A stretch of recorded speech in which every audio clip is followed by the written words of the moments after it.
मैं एमएलए पुलवामा से asking him a question, why has the ground of youth been snatched? क्यों? जो जहां बच्चे क्रिकेट पिछले 20 साल से खेलते थे वो किसका सीए स्टोर बन रहा है और आप उसमें कैसे मुलवस हो? कुछ ना कुछ तो माजरा है। पुलवामा के लोगों को आप दबा के रख सकते हो, पुलवामा के लोगों को आप डरा के रख सकते हो, मुझे नहीं। मैं आज भी आवाज उठाऊंगा और हर आईवान में आवाज उठाऊंगा। न मैंने गोल्फ कोर्स जेके बैंक की स्पॉन्सरशिप पे बनवाया, न स्पोर्ट्स काउंसिल के फंक्शन जेके बैंक की स्पॉन्सरशिप पे करवाए। अरे जो केस आपका है ना, उसका 1% का केस अगर हमारे नौजवानों को होगा वो तो उम्र कैद में बंद होंगे।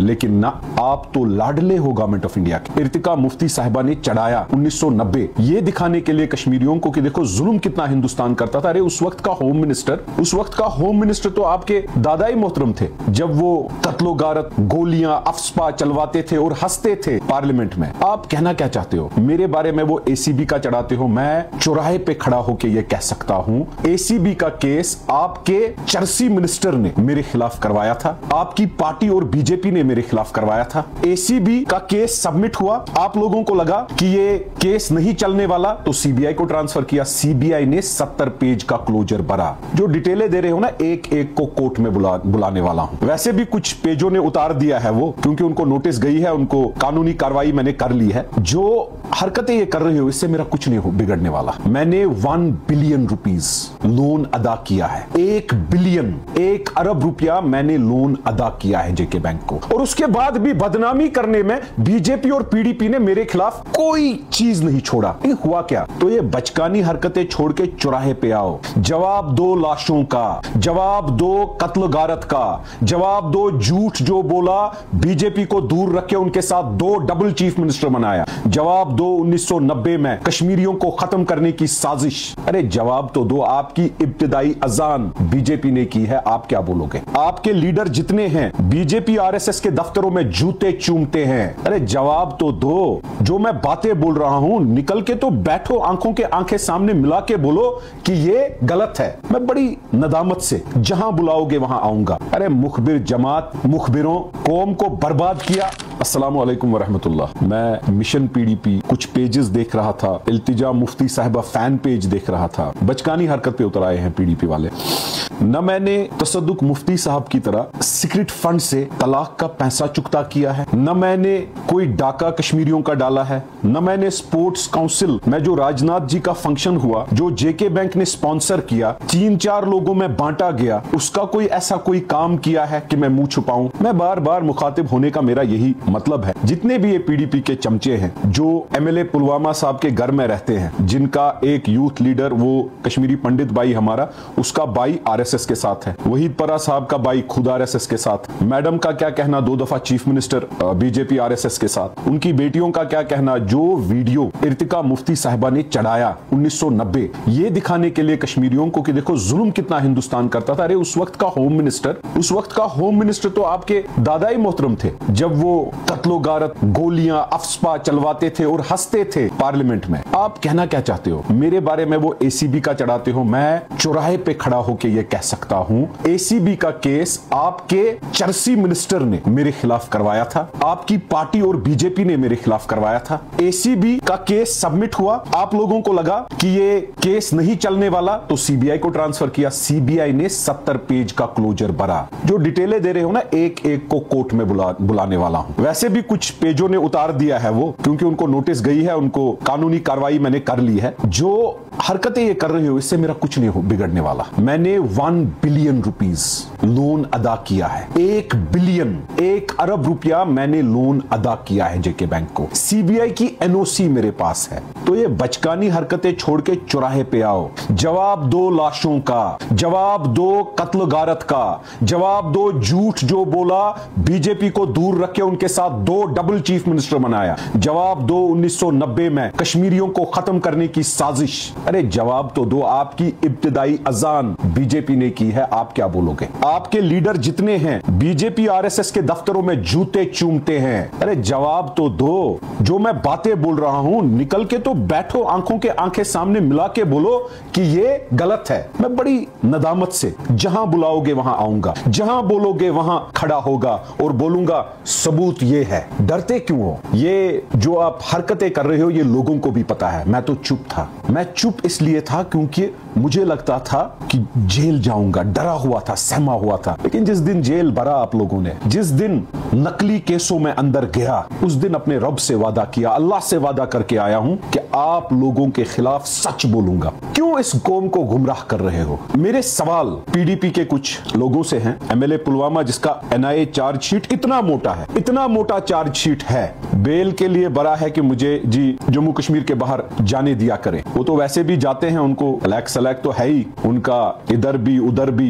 चार्जशीट कह रहा है राज्यसभा में यही डील हो गई थी कि बीजेपी को वोट करेंगे तो मुझे कोर्ट के थ्रू अलाउ कीजिएगा मुल्क हिंदुस्तान और बाहर जाना। ठीक है, आगे आगे देखिए होता है क्या।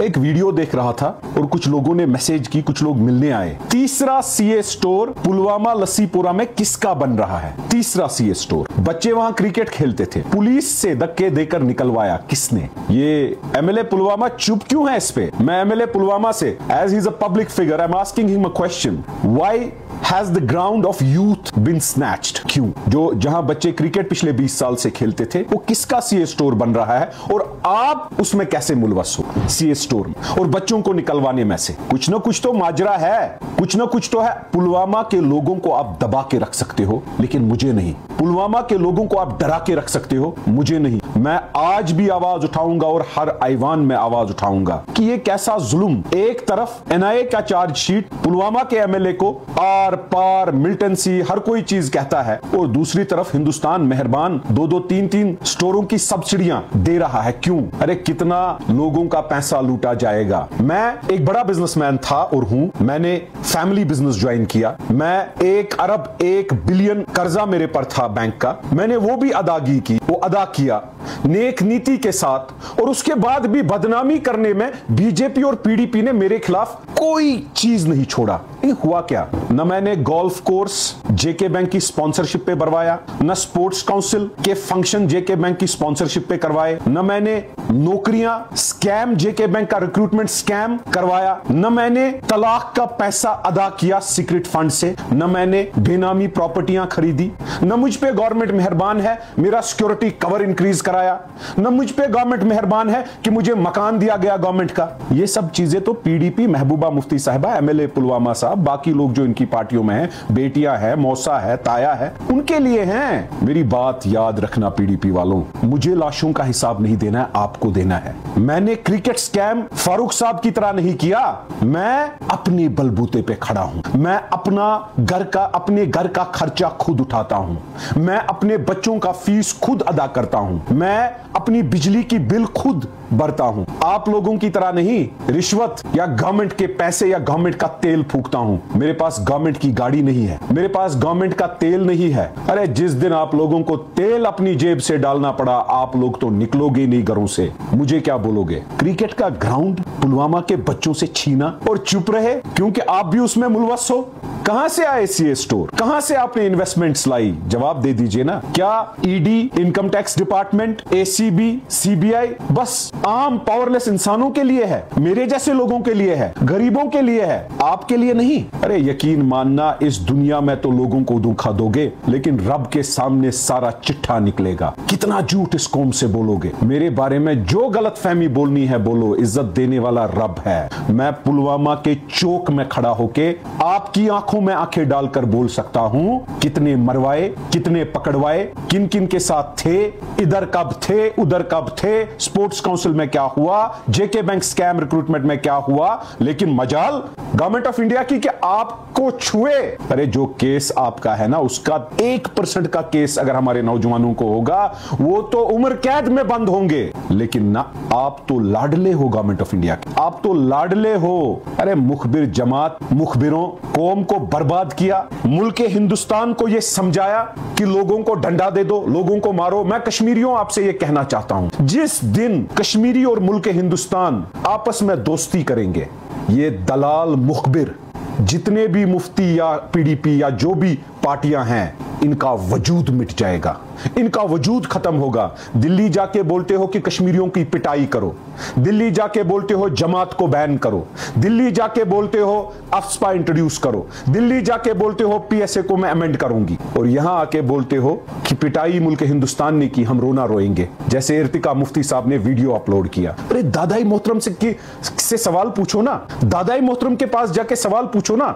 ये वीडियो चढ़ाने का क्या मकसद है? हमारे नौजवान लोगों को गुमराह करोगी? मेरे कश्मीरियों, मेरे नौजवानों, आंखें खोलो, अब तो समझो बेरोजगारी, बेकारी, बर्बाद हम हो गए, हमारी कौम बर्बाद हो गई इनको वोट डालते डालते। अब कम से कम एक दफा ये सोचो कि तब्दीली से कितनी बेहतरी आ सकती है। हमारे लिए बीजेपी भी उतनी ही बद है जितनी पीडीपी, नेशनल कॉन्फ्रेंस बद से बदतरीन है। अरे इन तीनों जमातों से बाहर निकल के हमें अपना मुस्तकबिल ढूंढना होगा, अपना रहनुमा ढूंढना होगा जो कश्मीर को बेहतरी की ओर ले जाएगा। मेरा ये वादा है आपसे, पीडीपी वालों, जहां बुलाओगे वहां आऊंगा। लाशों का हिसाब दो, आप दो या नहीं दो, कब्रिस्तानों का हिसाब दो या नहीं दो। महबूबा मुफ्ती साहब का भाई तसदुक मुफ्ती साहब, उसकी तलाक का पैसा जो अदा सीक्रेट फंड से किया, आप हिसाब दो या नहीं दो। गवर्नमेंट को लूट खसूट का हिसाब आप दो या नहीं दो। सनत नगर में रहते हो, उस मकान का सोर्स ऑफ फंड आप हिसाब दो या नहीं दो। वो जायज या नाजायज है, हिसाब दो या नहीं दो।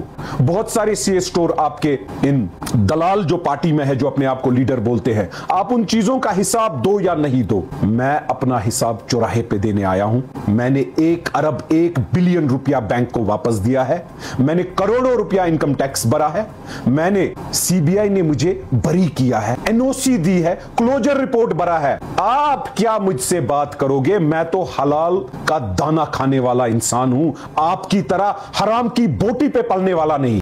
और हलाल के दाने में हराम की बोटी से बहुत ज्यादा ताकत होती है।